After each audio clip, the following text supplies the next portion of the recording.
Ako si retired Master Sergeant Hil Luzada. Sa panahon nung nasa Basilan kami, nakasama ko si Lieutenant Napariti.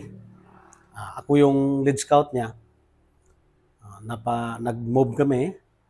Merong 200 dito pa kaliwa, yung isa pa kanan. Si Sir Napariti, nagpakanan siya. Nung nagpakanan siya, doon niya nabangga yung kalaban.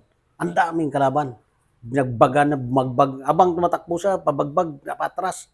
Habang tumatakbo siya. Kaya doon na tinamaan yung mga backpack niya, pati boots niya. Butas-butas yan, pero no amount pa rin kay Sir Naparite. Grabe.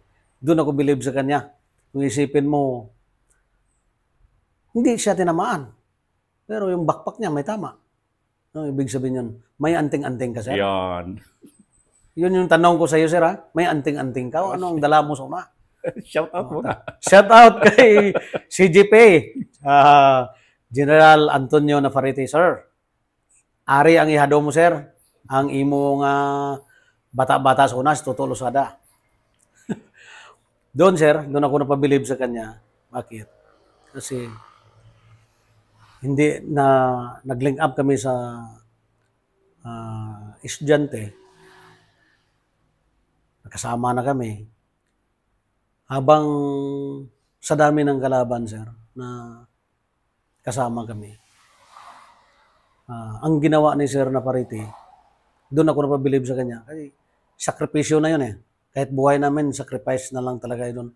Hindi kami makalabas. Pakaliwa kami, bagbagan kami ng kalaban. Pakanan kami, bagbagan kami. Diretso kami, bagbagan pa rin. Encounter pa rin. Kaya ang ginawa ni Sir Napariti, stay put. Balik sa dating encounter site. Stay put. Nagtawag siya sa fire support. Ginawa niya yung fire support, tinawagan niya talaga. Yun yung gamit ng fire support na para makalabas kami doon. Paputukan niya dito sa kabila, putok sa kabila, pati harap. Tatlong nag-triangle yan. Putok dito, putok dito, putok dito. Ganon yung ginawa niya. Kung minsan lampas pa, di tatawag na naman siya, sobra. Dapat mag-reduce kayo ng ganito. Paano sa amin? Reduce ng 100 meters, ganon siya. O ilang reduce yung ginagawa niya para lang hindi kami matamaan, hindi kami mabulsay doon. Pero sakripisyo yon, pero doon niya kami nailabas ng buhay. Doon sa ginawa niya. Ako, saluto ko sa iyo, Sir.